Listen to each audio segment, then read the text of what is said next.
Assalamualaikum warahmatullahi wabarakatuh.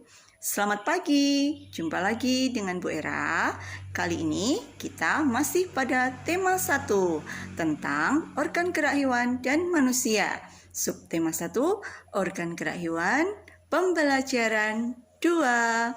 Anak-anak, sebelum kita mulai, yuk kita berdoa dulu. Bismillahirrahmanirrahim. Rabbi zidni ilma warzuqni fahma. Amin. Baiklah anak-anak, Bu Era sebelumnya akan menyampaikan tujuan pembelajaran kita pada pagi hari ini ya.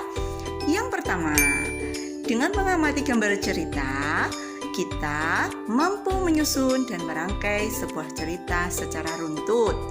Yang kedua, dengan menceritakan sebuah gambar, mampu mengolah informasi dan data menjadi sebuah cerita secara tepat. Berikutnya, dengan mengamati gambar, mampu menyebutkan organ gerak hewan beserta fungsinya secara tepat. Dan yang terakhir, dengan membaca teks, siswa mampu mengidentifikasi gerak ikan di air secara bertanggung jawab. Baik, kita mulai ya. Oke, kegiatan pertama. Silakan buka bukumu pada halaman 9. Nah, di situ kita masih bersama Edo. Edo pergi ke kandang kelinci Pak Rudi. Nah, di situ ada beberapa gambar ya. Ada 4 gambar. Coba kalian perhatikan masing-masing gambar. Gambar yang pertama, Pak Rudi mengajak Edo ke kandang kelinci miliknya. Kandangnya sangat luas, kelincinya banyak sekali. Sekarang coba lihat gambarnya. Ya, di situ ada gambar ilustrasi. Ada Pak Rudi yang berkumis, oke? Ada si Edo yang hitam manis, ya. Nah, ada kandang kelinci yang berisi kelinci sangat banyak, oke? Sekarang yang kedua. Gambar kedua. Pak Rudi dan Edo memberi makan kelinci. Mereka memberikan wortel. Makanan kesukaan kelinci adalah wortel ya. Kelinci sangat suka makan wortel. Semua kelinci berkumpul mendekat pada Edo. Nah, silahkan melihat gambar ilustrasinya. Oke. Nah, di sana ada kegiatan Edo sedang memberi makan kelinci. Nah, sekarang gambar yang ketiga. Edo merasa sangat senang. Lihatlah gambar. Edo tersenyum kan? Tertawa, ya. Edo tertawa kegirangan melihat tingkah lucu kelinci-kelinci di kandang kelinci milik Pak Rudi. Lalu, gambar yang terakhir. Semakin lama diamati, tingkah lucu kelinci semakin menggemaskan. Edo pun ikut berlarian mengejar kelinci. Sesekali Edo menirukan gerakan lucu kelinci. Ayo, gerakannya bagaimana? Melompat, berlari, dan berdiri dengan 2 kaki. Nah, baiklah anak-anak, dari kegiatan ini kita bisa menyimpulkan bahwa adanya gambar ilustrasi dapat memperjelas kalimat keterangan yang diberikan pada sebuah cerita ya. Nah, ada gambar dan ada cerita yang diberikan. Gambar cerita merupakan gambar atau serangkaian gambar yang mengandung sebuah cerita tertentu. Contohnya gambar cerita adalah gambar ilustrasi. Gambar ilustrasi merupakan gambar yang mendukung isi sebuah bacaan atau teks. Seperti pada gambar, ya, lihat di layar. Oke, gambar ilustrasi dibedakan menjadi 2 macam, yaitu gambar yang berupa foto dan gambar tangan. Penggunaan gambar ilustrasi disesuaikan dengan kebutuhan dan isi bacaan atau teksnya. Adapun ragam gambar ilustrasi antara lain berupa cergam atau cerita bergambar, komiks, pamflet, cover, kartun, dan karikatur. Ya, nanti akan Bu Era berikan contohnya. Lihat gambar. Nah, sekarang tahukah kamu perbedaan ragam gambar-gambar tersebut? Kita akan mempelajarinya nanti lebih lanjut ya.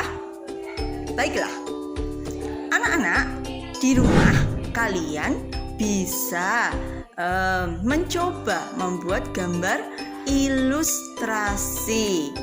Oke?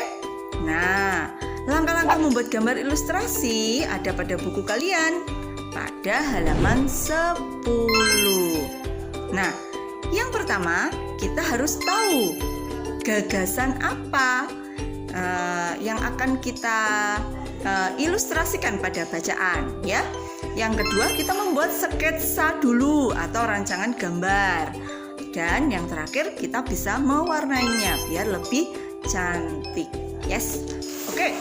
Nah, kalau kita mau mencoba menggambar ilustrasi, tentu ada alatnya ya yang dibutuhkan. Nah, yang pertama adalah media alas gambar. Nah, media alas merupakan media atau tempat untuk menuangkan gambar. Nah, alat yang lain bisa menggunakan kanvas, kain, kertas, bahkan kaca juga bisa ya. Dan juga bisa kita membuatnya di komputer. Nah, seperti animasi gitu ya. Oke, yang kedua media pewarna. Pensil warna tentunya ya, yang berwarna. Nah, bisa juga menggunakan cat air. Nah, oke. Baik, kegiatan kita selanjutnya adalah mencoba mengamati. Ya, kalau Edo punya hewan kelinci yang bergerak menggunakan kaki, ya. Bagaimana dengan hewan-hewan di sekitarmu? Hewan-hewan yang lain? Ayo, siapa yang di rumah punya hewan peliharaan? Misalkan punya kucing, atau punya ayam, atau punya burung. Silahkan kalian mencoba mengamati bagaimana sih cara mereka bergerak. Nah, ada contoh kelinci nih ya. Kelinci bergerak dengan kaki. Fungsi utama kaki pada kelinci adalah untuk bergerak. Bergeraknya kelinci ini dengan cara meloncat. Nah, kaki belakang kelinci lebih kuat dan panjang dibandingkan dengan kaki depannya. Ya, tahukah kamu kelinci ini adalah jenis hewan mamalia? Jenis hewan mamalia ini masuk pada hewan vertebrata. Hewan vertebrata adalah hewan yang bertulang belakang. Nah, jangan lupa silahkan nanti mengamati beberapa hewan yang ada di sekitarmu.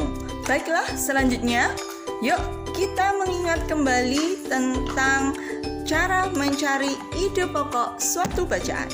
Lihatlah layar kalian. Di sana ada sebuah bacaan yang berjudul Gerak Ikan Dalam Air. Nah, ikan hidup di air. Ikan mempunyai sirip. Sudah tahu semuanya kan? Ya. Masih ingat bagaimana cara mencari ide pokok? Ya, kita harus mau membaca. Kita harus menentukan kalimat utamanya terlebih dahulu. Kalimat utama ada yang di awal paragraf, ada yang di tengah paragraf, dan terkadang juga ada di akhir paragraf. Ingat, dalam sebuah teks, dalam sebuah paragraf ada kalimat utama, ada kalimat pengembang. Ya, Bu Ira ingatkan lagi, kalimat utama adalah inti dari suatu teks atau paragraf tersebut. Kalau kalimat pengembang adalah paparan atau penjelasan dari inti kalimat utama. Yuk, kita belajar lagi mencari ide pokok bacaan yang berjudul Gerak Ikan Dalam Air. Bu Ira akan memberi contoh satu saja ya. Nah, pertama, coba hitung berapa paragrafnya. Oke, 1, 2, 3. Hanya ada 3 paragraf. Nah, yang pertama, ikan memiliki sistem gerak yang unik. Sistem gerak pada ikan berbeda dengan hewan vertebrata yang lain. Ingat, hewan vertebrata adalah hewan yang bertulang belakang. Hal tersebut dikarenakan habitat ikan adalah di air. Jadi dari sini bisa kita simpulkan bahwa alat gerak suatu hewan itu juga dipengaruhi oleh habitatnya. Contohnya ikan ini. Nah, ide pokoknya sangat jelas. Yang mana? Ikan memiliki sistem gerak yang unik. Nah, kalimat selanjutnya itu adalah kalimat pengembang. Nah, silahkan paragraf kedua dan ketiga kalian cari ide pokok dan kalimat pengembangnya. Baiklah anak-anakku, pada pembelajaran 2 ini itu yang dapat Bu Ira sampaikan. Semoga pembelajaran hari ini bisa dimengerti. Apabila ada yang kurang jelas, silahkan bertanya pada Bu Ira. Oke? Nah, Bu Ira akhiri pembelajaran Bu Ira hari ini. Tetap semangat, tetap patuhi protokol kesehatan. Jangan lupa ya, tetap jaga imun biar tetap sehat. Baiklah, Bu Ira akhiri. Wabillahi taufiq wal hidayah. Alhamdulillahirabbil alamin.